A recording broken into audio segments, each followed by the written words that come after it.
Bismillah ar-Rahman ar-Rahim. Thank you, Mr. President, for providing me with the opportunity to express in brief the position of my delegation on the resolution A/C 3/67/L.51 on the situation of human rights in the Islamic Republic of Iran. Mr. President, distinguished colleagues, the Islamic Republic of Iran believes that the best approach to promote and protect human rights across the globe is to engage in a meaningful and sincere cooperation. We have always stressed that cooperation, mutual understanding, and respect should lie at the heart of the interactions on human rights. We have a choice of whether to advance the promotion and protection of the human rights through serious engagement, or to set it back with politicized and unbalanced resolutions. Every distinguished representative here are well aware that the resolution L.51 is not about human rights, but an abuse of the integrity and procedures of this august body for political purposes. This resolution is not intended to promote and protect human rights in my country. There is much more to regret that this resolution has avoided any references to human rights policies of my country and significant achievements of Iran in the field of promotion and protection of human rights. Therefore, we are convinced that the resolution L.51 shall not serve as an acceptable terms of reference for the real situation of human rights in the Islamic Republic of Iran. It is deploring that despite the existence of the UPR mechanism in the Human Rights Council, so-called champions of human rights advocacy, sponsors of the resolution continue to abuse the United Nations human rights mechanism for short-sighted political expediencies by tabling a selective country-specific resolution in the Human Rights Council and the United Nations General Assembly to satiate their political desires. This selective approach and destructive procedure denigrates the highly valued concept of human rights into a tool of foreign policy for certain states.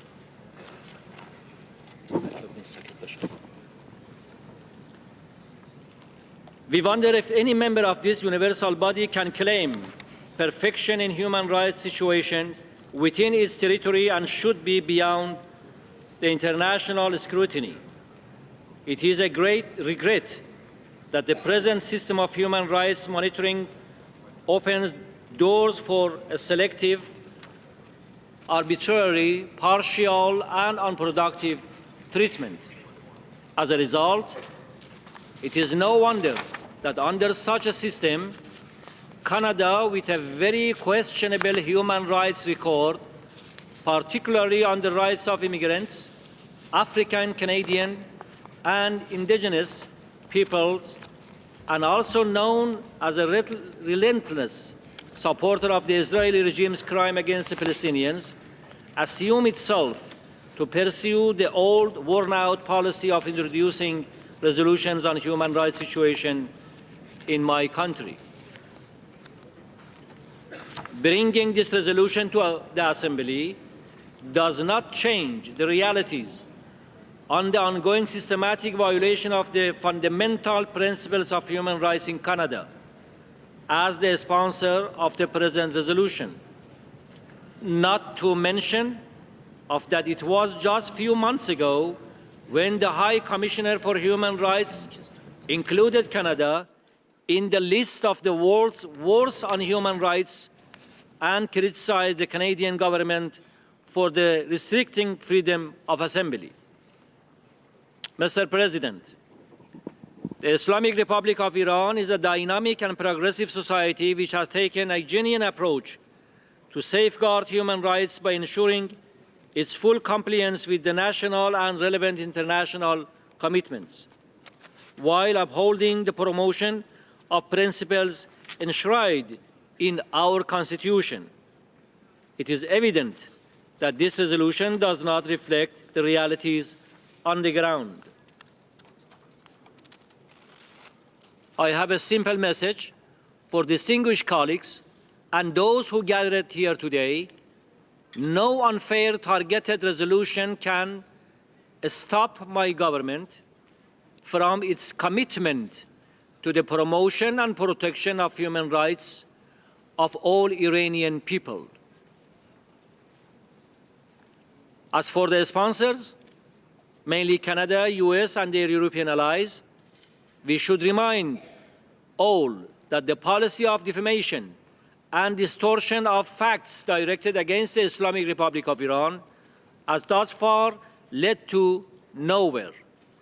Long years of practicing this policy should have taught its initiators and sponsors important lessons that neither Iran nor any other countries will submit to pressure, intimidation, and naming and shaming.